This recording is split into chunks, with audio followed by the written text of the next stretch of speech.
নমস্কার বন্ধুরা, গপ্পগাথায় তোমাদের সকলকে জানাই সুস্বাগতম। আমার এই চ্যানেলে থাকবে নানা স্বাদের গল্প এবং কবিতা। সেই সমস্ত শুনে যদি তোমাদের ভালো লাগে অবশ্যই একটা লাইক করো এবং মতামত পাঠিও, যেটা আমার কাছে অত্যন্ত দামি। আর এই সমস্ত ভিডিওর নোটিফিকেশন পাওয়ার জন্য অবশ্যই চ্যানেলটিকে সাবস্ক্রাইব করে পাশে থাকা বেল আইকনটি প্রেস করে দিও। তাহলে চলো শুরু করা যাক আজকের গল্প। আজ আমি তোমাদের শোনাবো নারায়ণ গঙ্গোপাধ্যায়ের লেখা সবার প্রিয় টেনিদা থেকে কুট্টি মামার হাতের কাজ।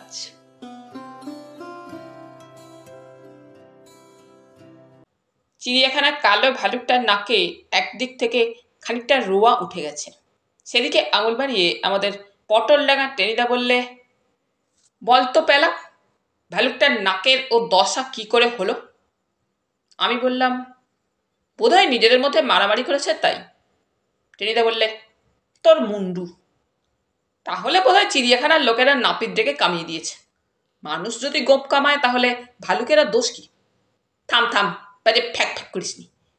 টেনিদা চটে গিয়ে বললে, যদি এখন এখানে কুট্টি মামা থাকতো তাহলে বুঝতিস সব জিনিস নিয়ে ইয়ার্কি চলে না। কে কুট্টি মামা? কে কুট্টি মামা? টেনিদা চোখ দুটোকে পাটনায় পেঁয়াজের মতো বড় বড় করে বললে, তুই গজগোবিন্দ হালদারের নাম শুনিসনি? কখনো না। আমি জোরে মাথা নাড়লুম। কোনোদিনই না। গজগোবিন্দ এমন বিচ্ছিরি নাম শুনতে বয়ে গেছে আমার। বেটা, খুব যে তর পাচ্ছিস দেখছি। জানিস আমার কুট্টি মামা আস্ত একটা পাঁঠা খায়। 300 রসগোল্লা ফুঁকে দেয় 3 মিনিটে। তাতে আমার কি? আমি তো তোমার কুট্টি মামাকে কোনোদিন নেমন্তন্ন করতে যাচ্ছি না, প্রাণ গেলেও না। তা করবি কেন? অমন একটা জাঁদরের লোকের পায়ে ধুলো পড়বে তোর বাড়িতে, অমন কপাল করেছিস নাকি তুই? পেলাদারে ভুগিস আর শিঙি মাছের ঝোল খাস। কুট্টি মামার মর্ম তুই কি করে বুঝবি রে? জানিস কুট্টি মামার জন্যেই ভালুকটার এই অবস্থা। এবার আমি চিন্তিত হলাম। তো তোমার কুট্টি মামার এসব বদ খেয়াল হলো কেন? কেন ভালুকের নাক কামিয়ে দিতে গেল খামোখা? তার চাইতে নিজের মুখ কামালেই তো ঢের বেশি কাজ দিত। চুপ কর পেলা, আর বেশি বাজে বকলে রদ্দা খাবি। টেনিদা সিংহনাদ করল, আর তাই শুনে ভালুকটা বিচ্ছিরি রকম মুখ করে আমাদের ভিংচে দিল। টেনিদা বললে, দেখলি তো কুট্টি মামার নিন্দে শুনে ভালুকটা পর্যন্ত কেমন ছুটে গেল। এবার আমার কৌতূহল ঘন হতে লাগলো। তা ভালুকটার সঙ্গে তোমার কুট্টি মামার আলাপ হলো কি করে? আরে সেটাই তো গল্প, দারুণ ইন্টারেস্টিং। বাবা, এসব গল্প এমনি শোনা যায় না, কিছু রেস্ট খরচ করতে হয়। গল্প শুনতে চাস? আইসক্রিম খাও। অগত্যা কিনতেই হলো আইসক্রিম। চিড়িয়াখানার যেদিকটায় অ্যাটলাসের মূর্তিটা রয়েছে সেদিকে বেশ একটা ফাঁকা জায়গা দেখে আমরা এসে বসলাম। তারপর সারসগুলোর দিকে তাকিয়ে আইসক্রিম খেতে খেতে গল্প শুরু করলো টেনিদা।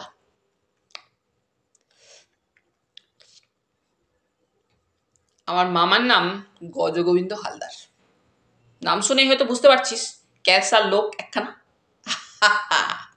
খুব তাগড়া জোয়ান ভেবেছিস বুঝি? ইয়া ইয়া ছাতি, এসা হাতের গুল। মোটেই তা নয়। মামা একেবারে প্যাঁকাটির মতো রোগা, দেখলে মনে হয় হাওয়ায় উল্টে পড়ে যাবে। তার উপর প্রায় 6 হাত লম্বা, মাথায় কোঁকড়া কোঁকড়া চুল। দূর থেকে দেখলে ভুল হয় বুঝি একটা তাল গাছ হেঁটে আসছে। আর রং 3 পোচ আলকাতরা মাখলেও এমন খুলতেই হয় না। আর তার উপর গলার আওয়াজ শুনলে মনে করবি ডজন খানেক নেংটি ইঁদুর ফাঁদে পড়ে চি চি করছে সেখানে। সেবারে কুট্টি মামা শিলিগুড়ি স্টেশনের রেলওয়ে রেস্তোরাঁয় বসে সবে 10 প্লেট ফাউল কারি আর 3 চালের ভাত খেয়েছে। এমন সময় গু গু করে একটা গোমানি, তারপরে চেয়ার ফেয়ার উল্টে একটা মেম সাহেব থপাত করে পড়ে গেল কাটা কুমড়োর মতো। হই হই রই রই। হয়েছে কি জানিস? চা বাগানের 1 দঙ্গল সাহেব মেম রেস্তোরাঁয় বসে খাচ্ছিল তখন। মামার খাওয়ার বহর দেখে তাদের চোখ তো উল্টে গেছে আগেই।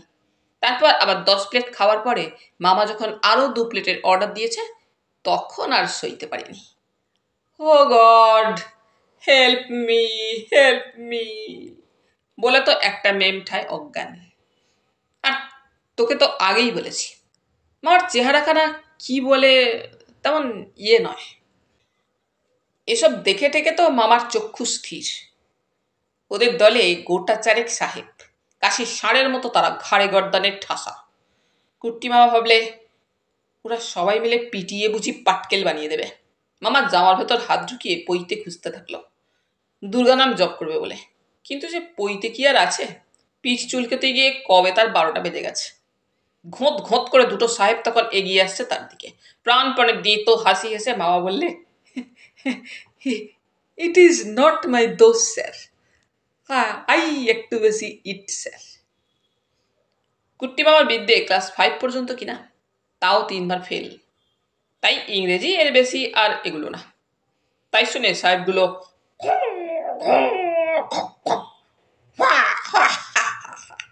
করে হাসলো, আর মেমেরা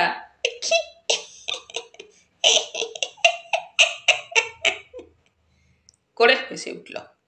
ব্যাপার দেখে শুনে তাজ্জব লেগে গেল কুট্টি মামার। অনেকক্ষণ হুয়া হুয়া করবার পরে একটা সাহেব এসে কুট্টি মামার হাত ধরল। কুট্টি মামা তো ভয়ে কাঠ, এই বুঝি হ্যাঁচকা মেরে চিৎ করে ফেলে দিলে, কিন্তু মোটেই তা নয়।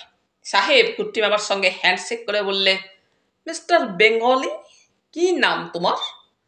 কুট্টি মামা ধরে সাহস ফিরে এলো, যা থাকে কপালে ভেবে বলে ফেললো নামটা, গাঁজা গোবিন্দে হালদার। বাহ, কাসা নাম, মিস্টার গাঁজা গোবিন্দে, তুমি চাকুরি করবে? চাকরি? এই যে মেঘনা চাইতে জল। কুট্টি মামা তখন টোটো কোম্পানির ম্যানেজার। বাপের অর্থাৎ আমার দাদুর বিনা পয়সার হোটেলে রেগুলার খাওয়া দাওয়া চলছে। মামা অফার শুনে খানিকক্ষণ হাঁ করে রইল। সাহেবটা তাই দেখে হঠাৎ পকেট থেকে একটা বিস্কুট বের করে কুট্টি মামার হাঁ করা মুখের মধ্যে গুঁজে দিল। মামা তো কেশে বিষম খেয়ে অস্থির।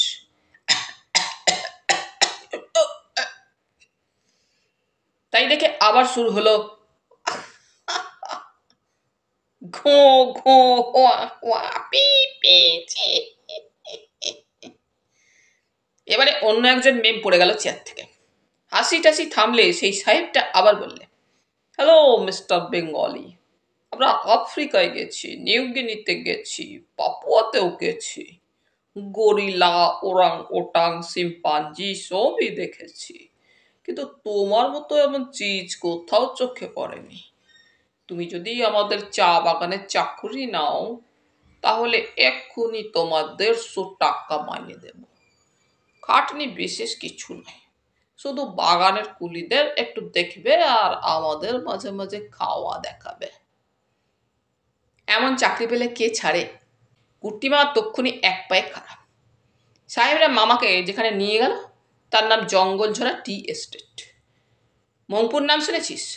মংপু, আরে সেই যে যেখানে কুইনিন তৈরি হয় আর রবীন্দ্রনাথ যেখানে গিয়ে কবিতা টবিতা লিখতেন। জঙ্গলঝরা টি এস্টেট তারই কাছাকাছি। মামা তো দিব্যি আছে সেখানে। অসুবিধার মধ্যে মেশবার মতো লোকজন একেবারেই নেই। তাছাড়া চারিদিকেই ঘন পাইনের জঙ্গল, নানা রকম জানোয়ার আছে সেখানে, বিশেষ করে ভালুকের আস্তানা। তা আমার দিন ভালোই কাটছিল। সস্তা মাখন, দিব্যি দুধ, অঢেল মুরগি, তাছাড়া সাহেবরা মাঝে মাঝে হরিণ শিকার করে আনতো। সেদিন মামার ডাক পড়তো খাওয়ার টেবিলে। একাই হয়তো একটা সম্বরের 3 সের মাংস মামা সাওয়ার করে দিত।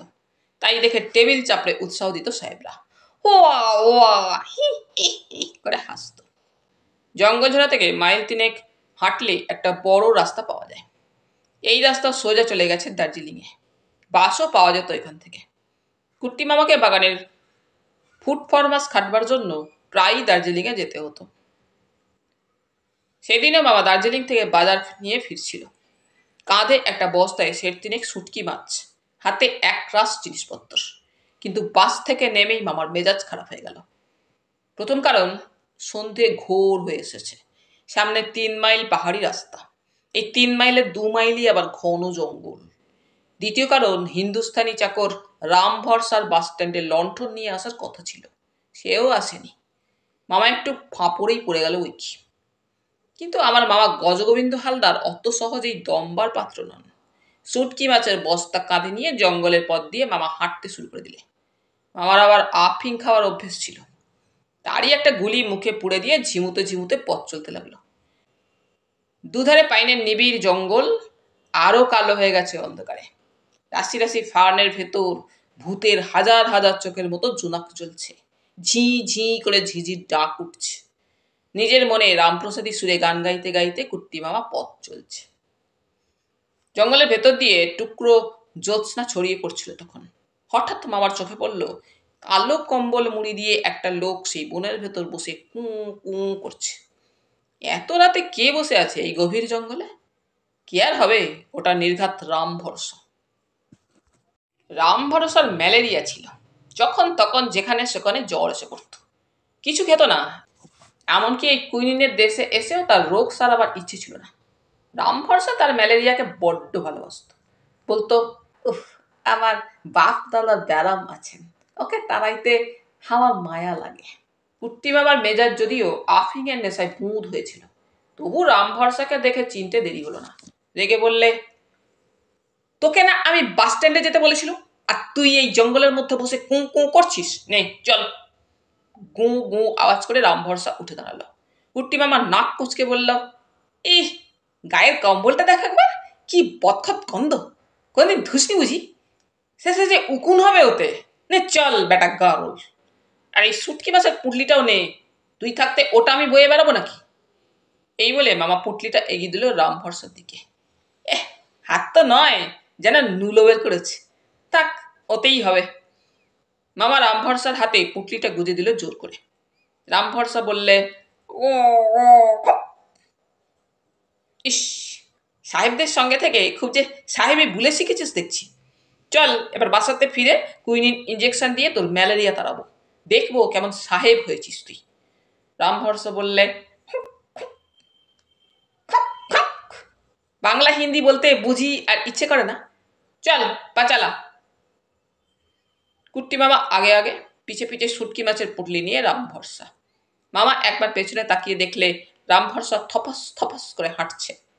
ওহ, খুব যে কায়দা করে হাঁটছিস, যেন বুট পরে বড় সাহেব হাঁটছেন। রাম ভরসা বললে, ঘাচাত ঘাচাত, চল বাড়িতে। তোর কান যদি কচাত করে কেটে না দিয়েছি, তবে আমার নাম গজগোবিন্দ হালদারই নয়। মাইলখানে খাটবার পরে কুট্টি মামার কেমন সন্দেহ হতে লাগলো। পেছনে পেছনে থপ থপ করে রাম ভরসা ঠিকই আসছে, কিন্তু কেমন কচর মচর করে আওয়াজ হচ্ছে যেন। মনে হচ্ছে কেউ যেন দরদ দিয়ে তেলে ভাজা আর পাঁপড় চিবুচ্ছে। রাম ভরসা শুটকি মাছ খাচ্ছে নাকি? তা কি করে সম্ভব? রাম ভরসা রান্না করা শুটকির গন্ধেই পালিয়ে যায়, কাঁচা সে খাবে কি করে? তবুও মামা একবার পেছনে তাকিয়ে দেখল, কিন্তু বিশেষ কিছু বোঝা গেল না। একে তো নেশায় চোখ প্রায় বুজে এসেছে, তারপর এদিকে একেবারে চাঁদের আলো নেই, ঘুরঘুরটি অন্ধকার। শুধু দেখা গেল পেছনে পেছনে সমানে থপথপিয়ে আসছে রাম ভরসা, ঠিক তেমনই গদাই লস্করি চালে।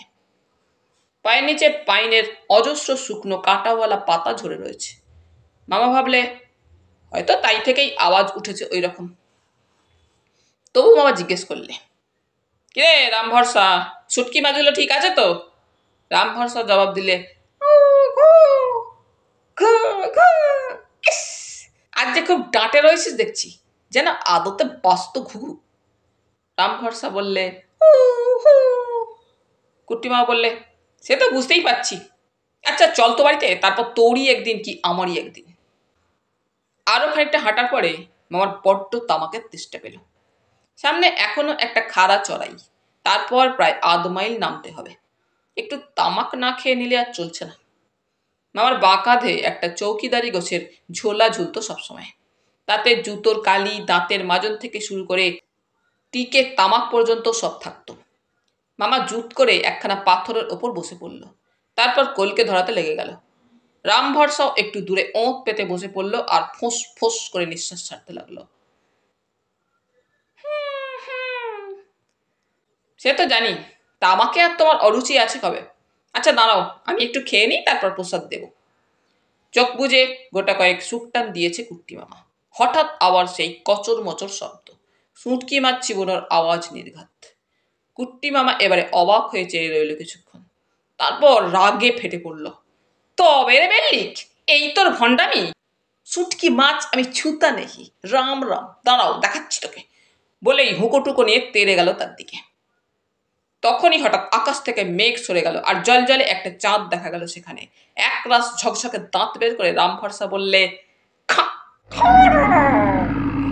আর যাবে কোথায়? হাতের আগুন শুদ্ধ হুকোটা রামফরসার নাকের ওপর ছুঁড়ে দিয়ে, বাপরে গেছি রে বলে কুট্টি মামার সে কি চিৎকার, তারপরেই ফ্যাক্ট, একদম অজ্ঞান। রাম ভরসা নয়, ভালুক। আফিংয়ের ঘোরে মামা কিচ্ছুটি বুঝতে পারেনি। ভালুকের জ্বর হয় জানিস তো, তাই দেখে মামা ওকে রাম ভরসা ভেবেছিল। গায়ের কালো রোঁয়াগুলোকে ভেবেছিল কম্বল, আর শুটকি মাছের পুঁটলিটা পেয়ে ভালুক ভেবেছিল এও তো মজা মন্দ নয়, সঙ্গে সঙ্গে গেলে আরও বোধহয় পাওয়া যাবে। তাই খেতে খেতে পেছন পেছনে আসছিল। খাওয়া শেষ হলেই মামার ঘাড় মটকাতো, কিন্তু ঘাড়ে পড়বার আগেই নাকে পড়ল টিকের আগুন। ঘোঁত ঘোঁত আওয়াজ তুলে ভাল্লুক 3 লাফে পগার পাশ। বুঝলি পেলা, ওইটাই হচ্ছে সেই ভাল্লুক। কিন্তু ওইটাই যে সেই ভাল্লুক সেটা বুঝলে কি করে? কুট্টি মামার হাতের কাজ দেখলে কি ভুল হওয়ার জো আছে? আরে এই যে ডালমুট খাচ্ছে, ডাক ডাক শিগগির ডাক।